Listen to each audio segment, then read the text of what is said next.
Trois invités avec nous chaque soir pour décrypter les mouvements de la planète marché. Nathalie Benatia est avec nous, macroéconomiste chez BNP Paribas Asset Management. Bonsoir Nathalie. Bonsoir. Sébastien Paris-Sorvitz nous accompagne également, le directeur de la recherche de LBPAM. Bonsoir Sébastien. Bonsoir Grégoire. Et Alain Dubrul est à nos côtés, le directeur de la gestion de Claresco. Bonsoir Alain. Bonsoir Grégoire. Merci à vous trois d'être là. Un mot peut-être partant de la décision de la Fed cette semaine. Nathalie, des enjeux et des perspectives de politique monétaire pour 2026, le marché est en train de prendre en considération l'idée que les baisses de taux sont derrière nous, modulo quelques ajustements possibles encore ici et là, et que 2026 sera une grande année de pause, voire de début de reprise de hausse de taux pour certaines banques centrales. Alors, on va Mister Market a parlé, voilà. Mister Market, oui, alors c'est surtout un repricing, notamment... alors bon, pour la BCE, on parle beaucoup du repricing depuis l'interview accordée par Isabelle Schnabel. Honnêtement, il faut faire un petit peu un graphique d'escroc pour avoir un mouvement très significatif. C'est 10 ou 15 points de base qu'on voit de plus pour fin 2026. Oui, c'est pas une hausse entière qui est pricée par les marchés aujourd'hui, je rassure. Mais malgré tout, effectivement, ça a eu des conséquences notamment sur les taux longs allemands, ce qui était évoqué. Pour la Fed, qu'est-ce qu'elle nous a dit ? Elle nous a dit, sans surprise, que le comité est divisé. Alors, ça ne nous l'a pas dit ouvertement, mais ça se voit notamment dans les dot plots. Elle nous a... les révisions des prévisions économiques, c'est une combinaison un petit peu étonnante, où on a plus de croissance et un petit peu moins d'inflation. Un monde parfait. Un monde parfait. Alors, Powell, son discours n'était pas tout à fait celui d'un monde parfait. Il a dit d'abord, on n'en sait rien, et puis les données économiques qui vont arriver, elles seront sans doute pas d'une très grande qualité. Il va falloir attendre les chiffres de décembre, qui seront publiés en janvier. Et puis, il a aussi donné, à mon sens, davantage que d'habitude, ce qui apparaît à son analyse ou son sentiment personnel. Il a même parlé de sentiment, qu'à son avis, l'économie n'était pas en surchauffe, que le marché du travail ralentissait, pretty soft. Et il nous a reparlé de la courbe de Phillips. Ça faisait longtemps qu'on n'avait pas parlé de la courbe de Phillips. On a ressorti du placard la courbe de Phillips. Et bim, elle revient donc que cette situation, selon lui, ne devrait pas aboutir à une inflation de type courbe de Phillips. D'accord. Oui, donc on ressort la courbe de Phillips pour tout de suite la réenterrer. Tout de suite la réenterrer. D'accord. Mais encore une fois, ça faisait longtemps que c'était sorti des commentaires et des débats. Donc bref, Powell, il veut bien continuer à baisser. Alors, il ne reste plus trop de temps pour continuer à baisser. Il a 3 meetings encore sous sa présidence, je crois. C'est ça, oui. Il termine janvier, mars et avril, sans doute. Voilà, il finit mi-mai. Donc, continuer à baisser prudemment, sans doute pas dans l'immédiat, puisqu'on n'aura pas de données économiques probantes selon lui. Mais voilà, c'est l'idée, et d'ailleurs c'est comme ça que ça a été pris par le marché. C'est une fête. Alors, je ne suis pas persuadé que le message soit dovish en tant que tel, mais c'est vrai que ce qui était craint, c'était un hawkish cut, c'est une espèce d'oxymore, on baisse, mais on n'y croit pas. Là, on a l'impression qu'ils ont baissé tout en y croyant un peu, finalement. Bon. Quand bien même le marché, vous le disiez, pour d'autres banques centrales, mais pour la Fed, a réajusté là aussi les perspectives, les anticipations de baisse de taux qu'on pouvait avoir. La Fed, alors une estimation médiane qui vaut ce qu'elle vaut, c'est-à-dire peut-être pas grand-chose avec le niveau de dispersion qu'on a au sein du board, mais c'est une baisse en 2026 et une baisse encore en 2027. Qu'est-ce qui vous intéresse dans ce scénario développé par la Fed, là, partant notamment de l'idée que, alors on aura peut-être le meilleur des deux mondes en 2026, un peu plus de croissance, un peu moins d'inflation, après la petite bosse qu'il va falloir passer, c'est ça, au début de l'année 2026. Est-ce que ce scénario semble plausible en l'état actuel des connaissances, Sébastien? Le scénario est plausible. Moi, je vois une Fed qui a donné au marché ce qu'il attendait. Tout le monde a changé. Nous, on était pour qu'il n'y ait pas de hausse. On était, beaucoup nous ont rejoints. On a été très nombreux à le penser. Et on a shifté il y a un mois et demi, en disant non, vu le discours de certains, et notamment il y a une semaine ou 2 semaines, Williams, qui a dit à la surprise générale que il était pour une baisse des taux. Mais sur la base des fondamentaux, vous n'étiez pas forcément dans l'idée qu'il y avait la nécessité de baisser les taux à ce meeting-là. Et la Fed non plus. Et la Fed non plus. Quand on voit ce qu'ils ont décidé, on voit bien qu'il y en a pas mal qui étaient pour ne rien faire. Deux seulement ont été assez courageux de le dire. Pour le voter. D'autres ont voulu suivre Monsieur Powell. Mais c'est pas très important. Au total, et comme on le dit ici, il faut retenir une chose. C'est une Fed qui soigne le marché. Elle veut maintenir des taux ou une direction qui soit... qui permettent en fait ce scénario de Goldilocks, comme on dit, où il y aura de la croissance, mais on va quand même regarder l'inflation. À ceci près que, et que ce soit sur les deux facteurs essentiels là, qu'on suit, les deux cibles, sur l'emploi et sur l'inflation, la trajectoire de l'un et l'autre est très difficile à prévoir. D'abord parce qu'on n'a pas de données depuis un certain temps, des vraies données. Donc le chômage, il a monté, on a 4,5%. On voit que la Fed dit on va très vite à l'équilibre, à 4,2, et aujourd'hui c'est en équilibre. Donc c'est plutôt positif. Et enfin sur l'inflation, on a une baisse assez forte, malgré le fait qu'il y a une croissance par rapport à ce qu'on pensait avant, que ce qu'on avait. Donc on a le sentiment, et nous on avait le sentiment, c'est que quand même ça fait un certain temps que l'inflation est bien au-dessus de la cible, et la Fed décide de lâcher. Et je pense que c'est une des explications, même si on ne le voit pas sur les anticipations d'inflation, une des raisons, il y en a bien d'autres, qui font que les taux longs se tendent. C'est-à-dire on baisse les taux, il y a eu une première réaction qui a été, ok, ça a pas mal baissé, et on est revenu plus haut, on va rester plus haut. C'est une contrainte pour la croissance, mais la Fed elle-même, elle est à ce moment-là un peu dovish, donc à court terme au moins, on doit être positif sur les marchés, en tous les cas si on regarde par le prisme de la Fed. Est-ce que le marché commence à prendre en considération l'idée que la Fed ne cible plus forcément 2% d'inflation ? Ça, non, on est très loin. Je pense que heureusement, parce que sinon les anticipations d'inflation commenceraient à dévier. C'est pas le cas, donc ça reste ancré. Ça, c'est quelque chose de positif. Ce que vous disiez en introduction sur le fait que on a rassuré tout le monde, les présidents des Fed régionales ont été validés par le board de la Fed. Oui, ça, c'est très important. Technique dont on ne parle jamais d'habitude, mais là, dans le contexte politique du moment, c'est une décision qui a son poids, qui a son poids, parce que même si il y a Powell est remplacé par Assets, etc. L'idée qu'on pourrait paralyser la Fed en disant qu'on valide pas les membres, les présidents des Fed régionales, ça aurait posé un problème parce que c'est simplement les 7 qui auraient décidé, les 8 qui auraient décidé qu'est-ce qu'on fait sur les taux. Donc c'est un élément positif. Mais en tous les cas, la Fed aujourd'hui, c'est ce qu'il faut retenir. La Fed est là donné plutôt un message, non pas accommodant, mais un message qui est plutôt de stabilité pour le marché, mais retenant la deuxième nouvelle, il n'y aura qu'une baisse de taux en 2026. Oui. C'est-à-dire que les taux restent élevés. Est-ce que c'est cohérent avec une croissance qui, d'après la Fed, va accélérer ? Nous, on pense que c'est la seule façon de s'assurer que l'inflation, le choc tarifaire, etc., qui pour l'instant a été très lent à se diffuser, ne se diffuse pas en inflation supplémentaire. Et ça, c'est très important. Alain, est-ce que le message de la Fed, le scénario de croissance, alors qui vaut ce qui vaut, encore une fois, peut-être des hypothèses ou en tout cas peut-être des projections fragiles dans le monde actuel, mais est-ce que c'est un scénario qui est positif pour l'investisseur en actions, en actifs risqués, au quiche ou dovish, je ne sais pas. Est-ce que c'était une bullish cut ? Déjà, le cut, nous on s'y attendait, tout simplement parce qu'on est dans le flou, donc dans un environnement où on ne sait pas trop où ça va, la Fed ne peut pas prendre le risque d'être trop au quiche. Donc ça, on n'a pas été surpris par la baisse. Maintenant, le fait qu'ils disent qu'il n'y ait peut-être qu'une seule baisse de taux l'année prochaine, bon, ça veut dire qu'on reste dans le data dependent. Donc on verra. Mais le réajustement du scénario, c'était difficile de dire qu'on allait faire trop de baisse de taux l'an prochain. Non, ils le font, et puis comme d'habitude, on verra ce qui se passe vraiment.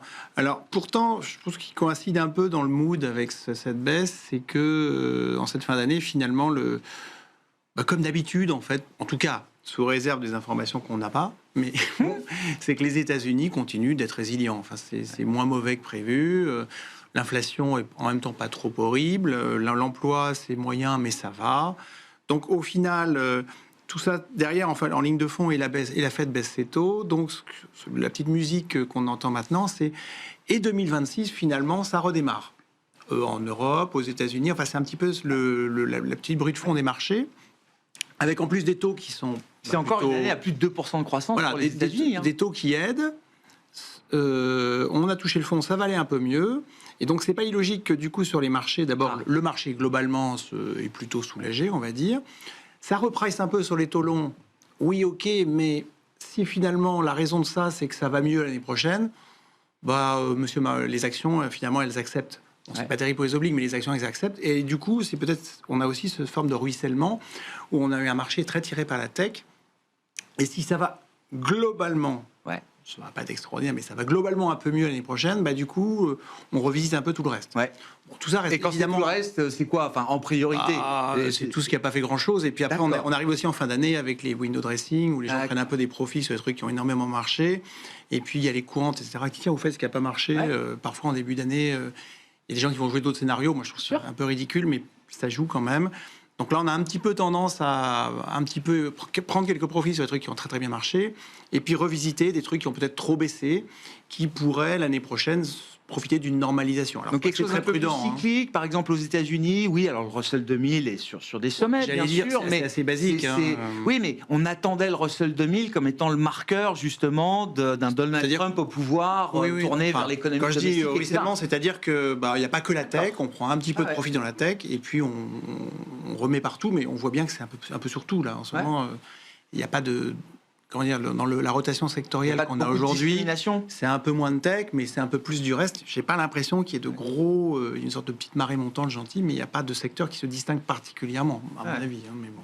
Qu'est-ce qui va soutenir cette croissance américaine l'an prochain? Comment elle se décomposera pour vous, Nathalie, partant encore une fois du scénario de la Réserve fédérale américaine?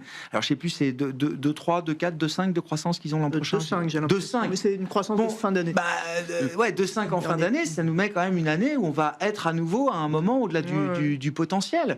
Est-ce que c'est à nouveau les dépenses de CAPEX, l'IA? Est-ce que ça, c'est un thème solide encore pour 2026? Ou est-ce que c'est la partie bas du cas qui remonte un peu et qui converge vers la barre haute du cas, Nathalie? C'est quand même difficile d'imaginer une accélération des dépenses privées l'an prochain, parce que on a évoqué l'inflation. Cette inflation qui va peut-être être temporaire, mais qui va en tout cas continuer à accélérer à court terme. Donc ça, c'est pas bon pour le pouvoir d'achat, c'est pas bon pour la confiance des consommateurs. Et puis malgré tout l'emploi, parce que l'argument principal de la Fed, c'est on a un double mandat, mais là on regarde l'emploi et on se dit que l'emploi, il faut quand même faire attention. Et c'est vrai qu'il faut faire attention à ce qui peut se passer sur l'emploi.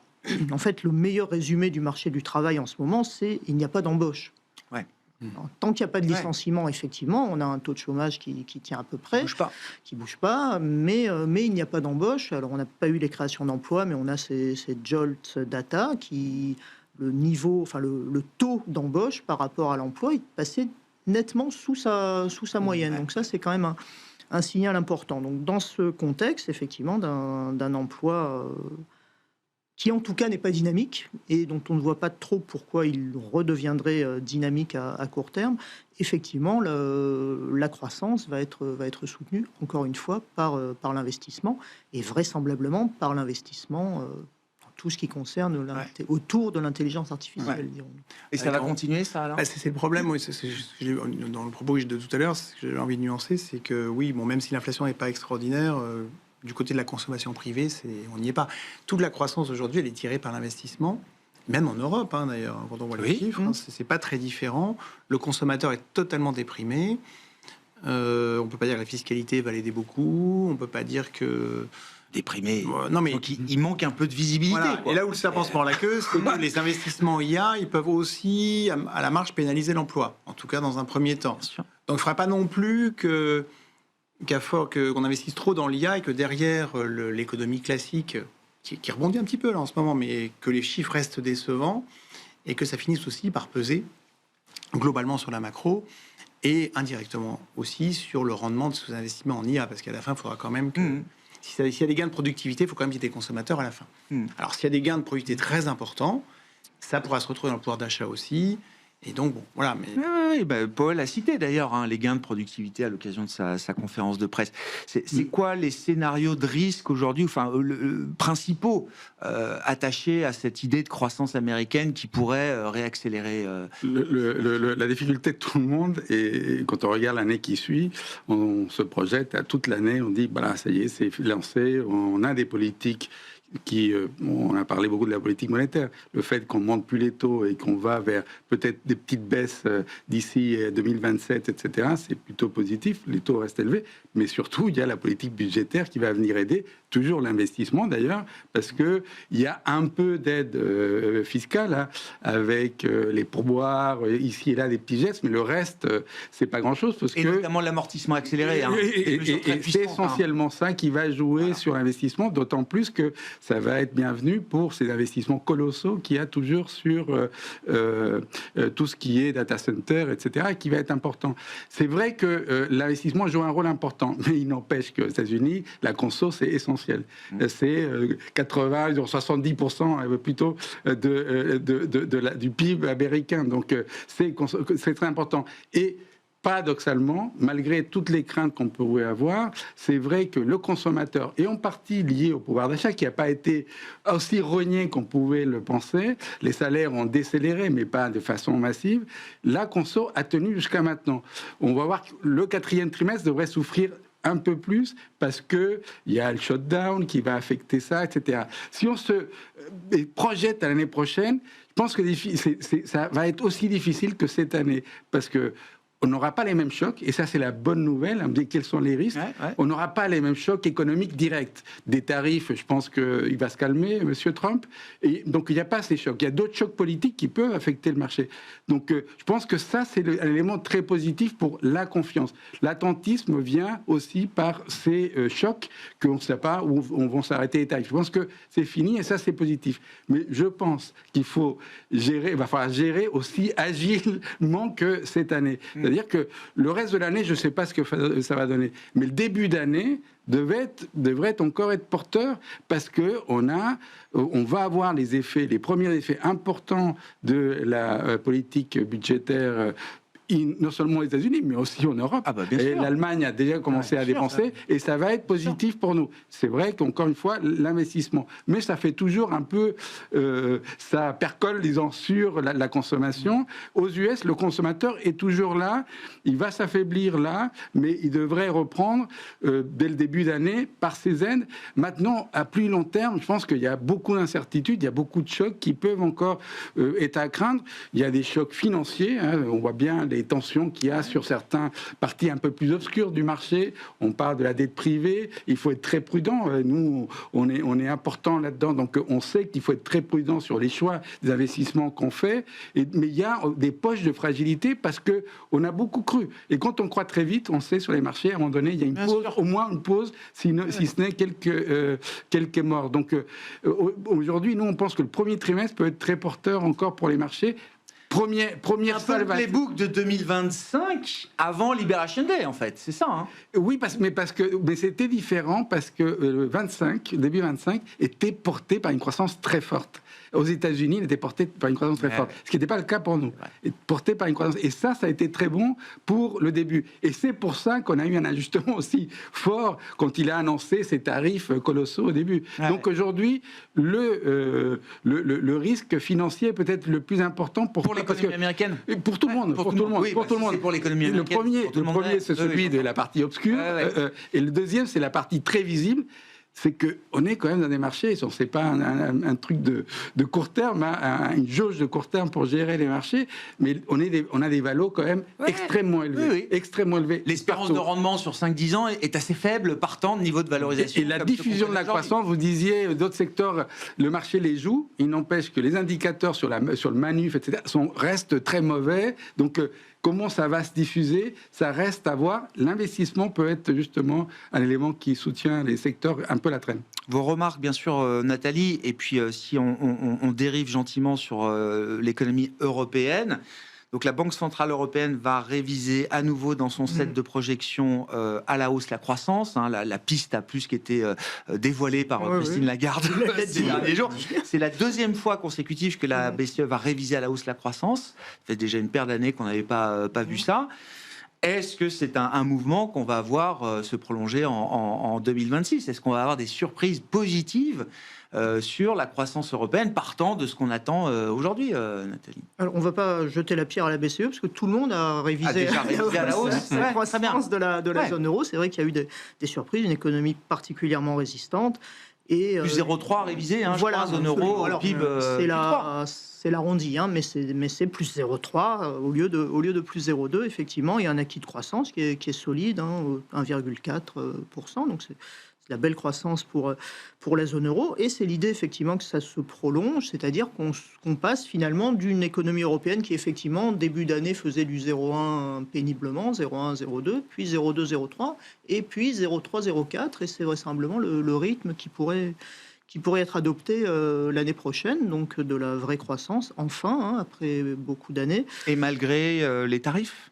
Malgré les tarifs, et puis il faudra voir, on parlait beaucoup de la consommation, ce sera intéressant de voir les hypothèses faites par la BCE justement sur la consommation.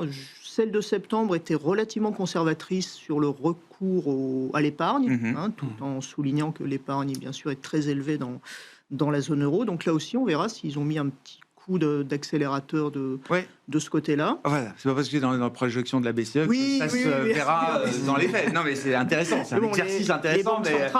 Les banques centrales, alors on a tenté de projeter que le consommateur allait piocher dans son épargne, ça n'est pas arrivé jusqu'à présent. On le sait parce qu'il y a le beige book, mais la Banque centrale et les banques nationales et la Banque centrale européenne fait le même exercice de données qualitatives. Les taux sont plus bas, donc ça devrait inciter le consommateur à piocher dans son épargne, ou paradoxalement à épargner davantage. Hein. Il y avait eu ce débat quand les taux étaient à zéro. Au lieu de mettre 1 euro, j'en mets 2. Voilà. Mais une chose qui a été observée, c'est l'année dernière, alors qui pour le moment n'est pas en place, mais nous on reste convaincu, c'est sans doute. On continue dans l'idée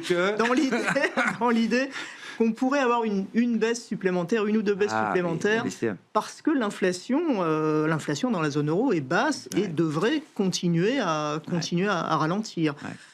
Donc ça, alors c'est pas du tout l'état d'esprit actuel, hein, vu que la dernière personne qui a parlé avant la période de blackout, c'était Isabelle Schnabel. Hein, c'est l'histoire du transitoire, avec là un creux d'inflation contre une bosse d'inflation. La BCE nous dit c'est un creux, mais qui va se résorber. Il y a quelques mois, Christine Lagarde avait dit c'est un gros 1,9%. Là, si on lui pose la même question, déjà, ce sera peut-être plus 1,9%, ce sera peut-être 1,8%. Et elle aura sans doute du mal à dire c'est un gros 1,8%, parce que les risques, quoi qu'en dise Isabelle Schnabel, au moins pour l'année prochaine, sont plutôt baissiers sur l'inflation. Et donc, des perspectives de baisse des taux, alors si elles deviennent consensuelles, ça soutient également la confiance des entreprises.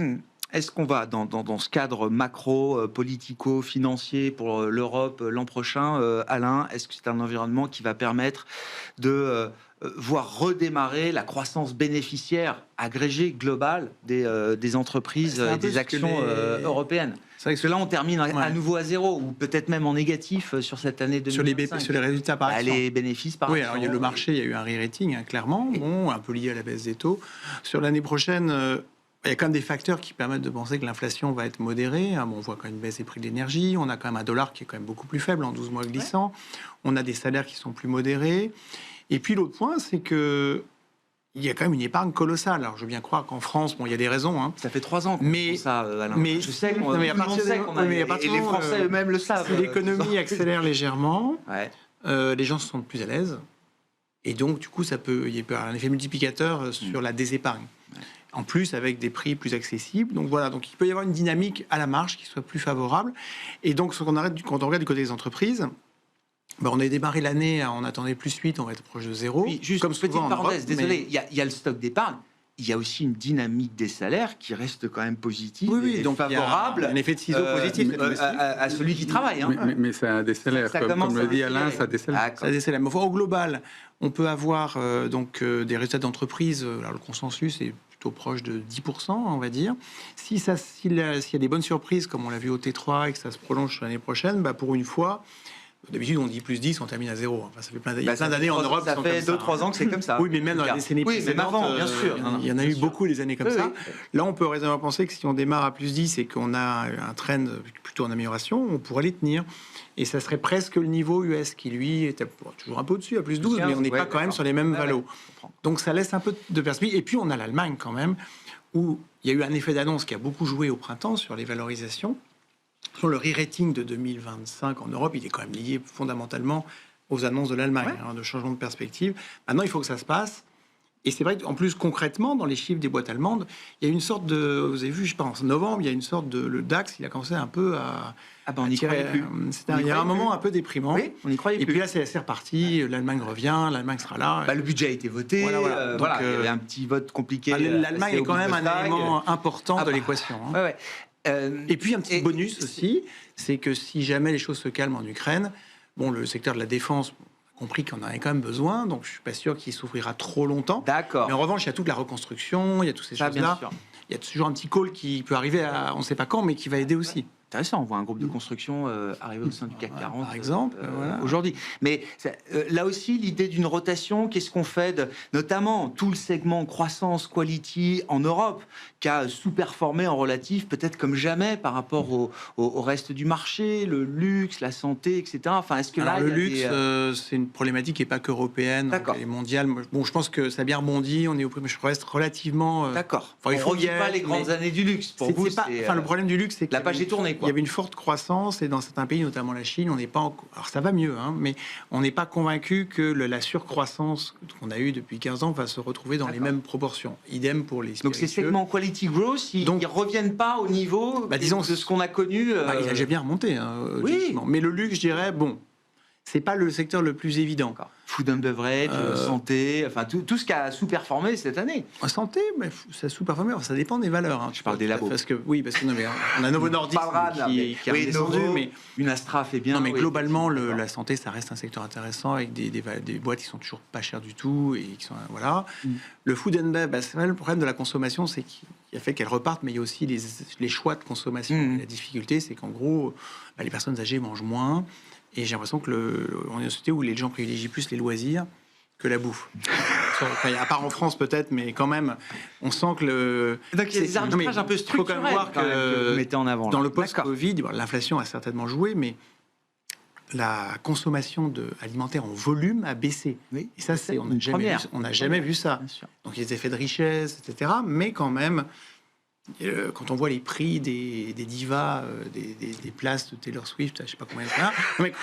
Et quand on voit le public, les gens... Et les réservations touristiques qui sont toujours pleines. Globalement, les gens arbitrent un peu leur pouvoir d'achat de manière un peu différente. Donc attention sur la bonne vieille conso. Il y a eu une baisse en gamme aussi des aliments consommés, ce qui fait que ça, dans les mesures... Oui, mais dans les mesures en volume... Oui. Le bio a beaucoup souffert, c'est trop cher, etc. La baisse en gamme aussi a joué. Mais en quantité. D'avant, on achetait des produits moins chers, mais on continue à acheter en quantité. Là, il faut se poser des questions. Et puis, il y a le vieillissement de la population qui n'aide pas en soi la consommation alimentaire, puisque les personnes âgées mangent moins que les jeunes ados voraces. Mais au total, ce qu'on dit, c'est qu'il faut un choc de confiance en Europe, comme aux États-Unis d'ailleurs, parce qu'avec la politique, je ne l'ai pas assez souligné, un des éléments bloquants aux États-Unis, c'est bien la politique d'immigration qui est un élément qui fait que la croissance ne peut pas accélérer. Et c'est un élément de confiance. Et pour l'Europe, comme on le disait, si on veut plus de conso, que cette épargne enfin soit dépensée, il fait de la confiance. Et c'est la même chose pour les entreprises. Investir en France, alors qu'on ne sait pas quelle sera la fiscalité, etc. Je pense que le choc de confiance est très important. Est-ce que ce choc de confiance viendra de la peur des Américains? C'est peut-être quelque chose qui peut nous aider. Et puis une question au passage, est-ce que l'épargnant allemand qui va voir son État dépensé comme jamais, est-ce que pour lui c'est un signe de confiance ou est-ce qu'au contraire c'est un signe de réticence à dépenser l'épargne qu'il a accumulée? Quand on est dans le mindset allemand, je ne sais pas comment ça... il faut le changer. Il faut que naissent les choses de confiance. Aujourd'hui, le populisme gagne partout. Il faut aussi la consolidation budgétaire. C'est-à-dire que si en France, tout le monde épargne, c'est qu'on se doute bien que le cirque actuel ne va pas durer. On va peut-être faire encore... On va mettre une pièce dans le jukebox pour 12 mois, mais il y a un moment...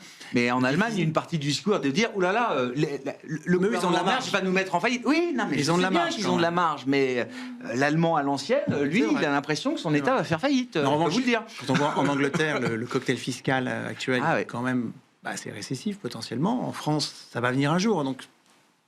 Ça, c'est des éléments de prudence quand même. Bon, est-ce que l'euro devient un problème, là, pour boucler un peu avec la Banque Centrale Européenne, Nathalie, mais est-ce que l'euro devient un peu trop fort? Non. Un 17, encore une fois, on a vraiment l'impression que le seuil symbolique, psychologique, etc., c'est plutôt 1,20 et au-delà. Donc, je ne pense pas que ce soit déjà un problème. Et puis, une question, c'est pas tellement la force de l'euro, c'est surtout la faiblesse du dollar. Voilà, on le constate sur le marché des devises, mais également derrière la hausse de l'or. Bien sûr, il y a les facteurs fondamentaux de l'or, mais il y a aussi un effet Et on monte, enfin, le dollar baisse contre l'or, contre l'argent, etc.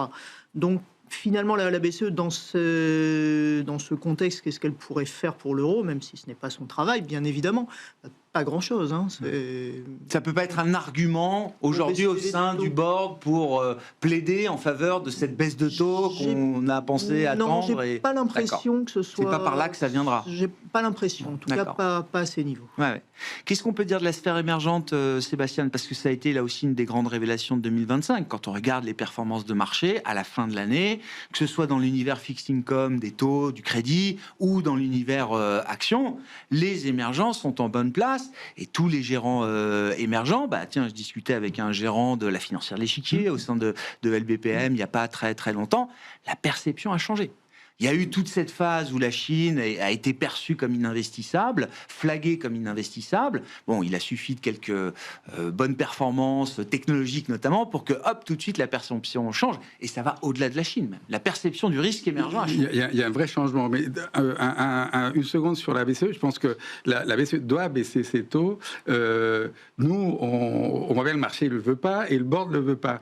Mais au total, la BCE a un mandat. Elle doit baisser ses taux si l'inflation reste plus bas que 2. On a changé le mandat pour ça. On avait ça, c'était l'époque de Trichet, moins de 2. Non, aujourd'hui, c'est 2. Et les Européens veulent 2. Et il doit aider, et ça peut aider l'euro, même s'il doit monter. Ça revient aux émergents. $1 faible, c'est bon pour les émergents. Et donc, c'est un des facteurs qui a joué en faveur des émergents. Alors, malheureusement, tous les émergents ne sont pas à la même enseigne. C'est vrai que la Chine, c'est le gros de l'indice. Donc, aujourd'hui, et la Chine, alors que tout le monde était désespéré, et je suis sûr que mes collègues vous l'ont dit, tout le monde s'est dit, personne ne va revenir en Chine, et puis jamais c'est fini. Xi a tout changé, les perspectives, a cassé la confiance sur cette dualité d'une économie de marché et d'une économie régulée par l'État. Et donc aujourd'hui, ça a changé. On voit bien que ça a un peu changé. Ils disent qu'ils vont investir 75 milliards ou 68 milliards sur les puces. Ils l'ont déjà fait, mais ils vont continuer. Donc aujourd'hui, je pense qu'il y a des choses à faire, notamment en Chine, sur toutes les plateformes, parce que la conso tient pas bien en Chine, et il va falloir qu'il fasse quelque chose pour tenir la demande intérieure. Aujourd'hui, le problème de la Chine, c'est que l'extérieur fonctionne, c'est-à-dire malgré les tarifs, même s'il y a eu 30% de baisse des exportations vers les États-Unis, ça a été compensé ailleurs, malheureusement aussi chez nous, parce qu'on a reçu beaucoup de choses. Et donc, il n'empêche que ça va repartir. Les matières premières, certaines en tous les cas, elles ont le vent en poupe. Les gens ne regardent plus. À l'époque, on regardait le prix du cuivre parce que c'était mais parce que dans une économie plus manufacturée, manufacturière, c'était très important. Aujourd'hui, avec l'IA, les data centers, l'or de ce secteur, c'est, en termes de matières premières, c'est bien le cuivre. Et on est au plus haut historique. On est au plus haut historique. Et donc, certains vont bénéficier de ça. Et les tarifs, au total, certains ont réussi finalement à les négocier un peu de façon plus basse et arrivent à exporter à nouveau. Et du point de vue intérieur, et c'est là où le dollar joue un rôle important, les politiques monétaires sont devenues plus accommodantes. Et ils ont encore de la marge à devenir plus accommodantes. Pourquoi ? Parce que l'inflation baisse. Pas partout assez vite, comme au Brésil, etc., mais en train de baisser. Donc, nous, on est positifs, mais c'est vrai que moi, je continue à penser que le début d'année m'a l'air assez clair. C'est peut-être une erreur de le dire comme ça, mais et que les choses vont être bien. Mais la deuxième partie d'année, je ne sais pas. Parce que tous les chocs qu'ils peuvent avoir et qui pourraient arriver et qu'on n'arrive pas à anticiper, sont tellement possibles que ça... Le problème de l'exercice de la prévision, où il faut rallonger les horizons très très loin pour être sûr d'avoir à peu près raison. Mais l'insécurité politique globale, ce cadre, alors on peut être positif, comme Alain, bon, la guerre va finir, et ça va, on aura une sorte de petits dividendes de la paix cette fois-ci. Moi, je ne suis pas certain. En tous les cas, moi, pour les émergents, à court terme, on pense qu'ils devraient continuer à bien performer. Un mot de la sphère émergente et des vues que vous pouvez avoir chez BNP Asset Management, absolument. Nathalie. Nous, on était déjà exposés à la sphère émergente, actions et obligations, et on vient de renforcer, enfin on est en train de renforcer cette position. Il y a l'idée que ça peut être un mouvement long, comme on a pu l'observer entre 2000 et 2008 notamment. Enfin, c'est des tendances longues qui peuvent se développer. Pour le moment, c'est pas forcément pour ça qu'on a fait ce mouvement, mais effectivement, ça devient une conviction assez fortement exprimée dans nos portefeuilles pour les raisons qui ont été évoquées, et puis également pour la raison que certains marchés émergents, actions, c'est aussi une façon de jouer le thème de l'IA. Bien sûr, à moins cher. C'est quelque chose dans lequel beaucoup de gens vont s'engouffrer. Un mot des small et mid européennes pour finir avec vous, Alain. Oui. C'est un univers que vous connaissez bien, et même peut-être française. Alors il y a eu, vous disiez, il y a eu l'engouement allemand, il y a eu cette espèce de marche à la hausse du marché des small cap françaises au début de l'été, porté par un groupe de valeurs du secteur des biotech, dont certaines que vous connaissez très bien. Alors, il y a Abivax, Valneva, Medincell. J'ai fait une petite liste, mais globalement, elles ont largement surperformé en début d'année sur les thèmes, pas exposées trop à la baisse du dollar, pas trop exposées aux tarifs, exposées au rebond allemand, plus domestique, etc. Donc là, il y a eu clairement une avance. Et puis, je dirais, là, sur cette deuxième partie de l'année, le rebond des grandes histoires, etc., font que si on regarde, par exemple, le CAC Mid and Small, il n'est plus très différent du CAC. Il est à plus 12 à peu près, 10 ans de réinvesti. Mais c'est sur les petites, en revanche, qu'on a eu de très belles histoires. Et effectivement, dans la biotech, Abivax, x17 quand même, enfin même x20 depuis mars.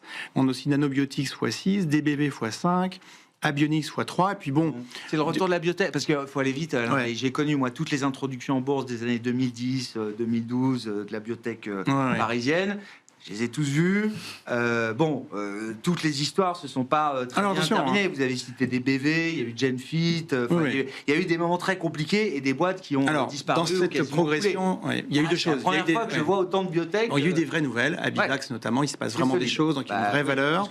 Nanobiotics, ça bouge. Abionics aussi. Inventiva aussi. Bon, moi, DBV, j'y ai jamais cru, mais bon, on va voir. Mais non, globalement, DBV, ça a valu 1 milliard, c'est ce que je veux dire. Oui, mais là, c'est plus le même DBV.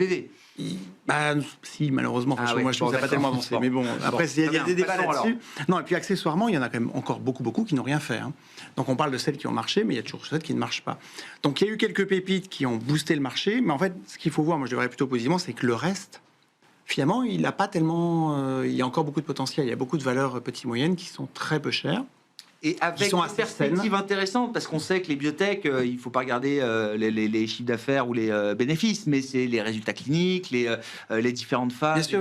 qui comptent. Ce que je veux dire, c'est que si on regarde toujours un peu du pari. Si on regarde l'indice CAC Small qui est à plus 50 depuis le début de l'année, si on enlève Abivax et quelques biotech, on est plutôt à plus 20. Vous voyez, et si on enlève Lizzie ou une ou deux valeurs, on est pratiquement comme le marché. Ce que je veux dire par là, c'est qu'en fait, si on il y a eu 60, à peu près 60, oui, quelques boîtes de défense. Mais si on enlève la défense et les biotech, globalement, il n'y a pas tant surperformé que ça, alors qu'il y aurait des raisons pour que ce soit le cas. Donc ça veut dire que si on regarde 2026, en fait, la thématique l'Europe qui va mieux, etc., si on enlève les quelques stars qui ont boosté les indices en 2025, il y a encore largement de quoi faire. Je n'ai pas actualisé le chiffre, mais il y a un mois, sur l'indice qui a plus 50, il y avait quand même 40% des valeurs qui étaient en baisse. Oui, c'est ça. Donc, et là aussi, les deux tiers qui étaient à moins de plus, il y a un réservoir potentiel qui ont fait moins de 10% de hausse. Donc il y a encore des choses. Alors, elles ne sont pas toutes extraordinaires non plus, mais il y a un vrai réservoir de valeurs qu'on peut qualifier de value, qui vont rebondir si ça se passe bien en 2026. Bon, on verra. Donc c'est pas terminé. On réserve 2026, on aura 12 mois pour en parler techniquement dans Smart Bourse. Merci beaucoup à vous trois d'avoir été nos invités ce soir. Alain Dubreuil, Claresco, Sébastien Paris-Horvitz, LBPM et Nathalie Benatia, BNP Paribas Asset Management.